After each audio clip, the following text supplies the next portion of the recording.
5-6 بندے بیٹھے تھے کسی جگہ. اس زمانے میں کنکریٹ کی چھتیں نہیں ہوتی تھی، سرکنڈے کی چھت ہوتی تھی، کانے کی چھت. تو چھت سے ایک سانپ گرا ایک بندے کے اوپر.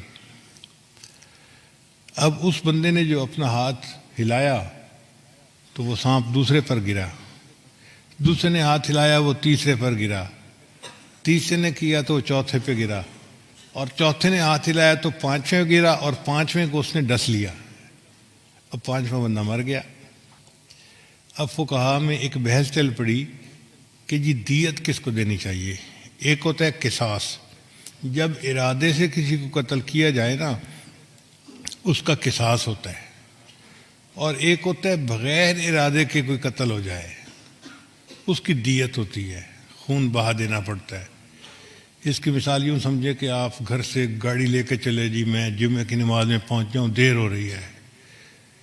اب آپ گاڑی تیز چلا رہے تھے اور ادھر سے کوئی سائیکل موٹر والا آ رہا تھا، ایکسیڈنٹ ہو گیا اور بندہ مر گیا، تو اس کے قتل کی دیت ہوگی. چونکہ آپ اس کو مارنے کی نیت سے گھر سے نہیں چلے تھے، آپ تو جمعہ پڑھنے کے لیے چلے تھے، مگر ٹریفک کی وجہ سے بندہ مر گیا. تو جو غلطی سے بندہ مر جائے اس کی دیت ہوتی ہے. اب وہ جو بندہ مر گیا اس کی دیت کون دے؟ پہلا دے، دوسرا دے، تیسرا دے یا چوتھا دے؟ 5واں مرا تھا.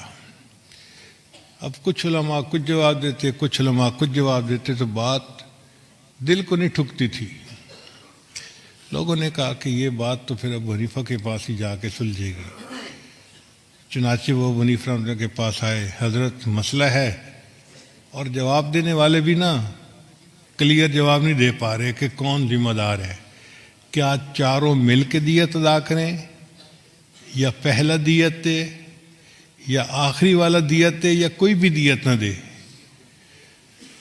تو امام ابو حنیفہ رحمۃ اللہ نے بات کہا کہ اچھا اس کو ذرا یوں سمجھو کہ سانپ پہلے بندے کے اوپر گرا، اور پہلے بندے نے ہاتھ ہلایا تو وہ دوسرے کے اوپر گرا، اور دوسرے کو اس نے نہیں کاٹا، لہذا پہلا تو بری ذمہ ہو گیا نا.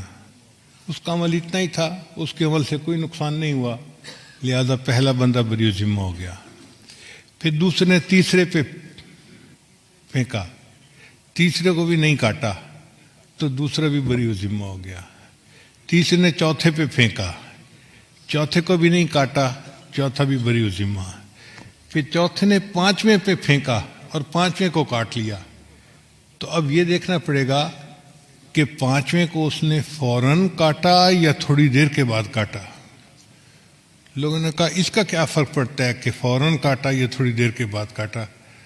فرمایا اس لیے کہ اگر فوراً کاٹ لیا تو چوتھے کو دیت دینی پڑے گی، اور اگر کچھ دیر کے بعد کاٹا تو جس طرح پہلوں کے لیے جان بچانی فرض تھی اس پر بھی تو فرض تھی نا، اس نے کیوں نہیں اپنی جان بچائی؟ تو اگر کچھ دیر کے بعد کاٹا ہے تو پھر کسی کو بھی دیت نہیں دینی پڑے گی، یہ بندہ اپنی سستی کی وجہ سے مرا ہے. تو فقہا نے کہا کہ ہاں اب بات کلیئر ہو گئی، سمجھ آ گئی کہ کس کا عمل کہاں تک تھا اور اس کا اصل حل کیا تھا.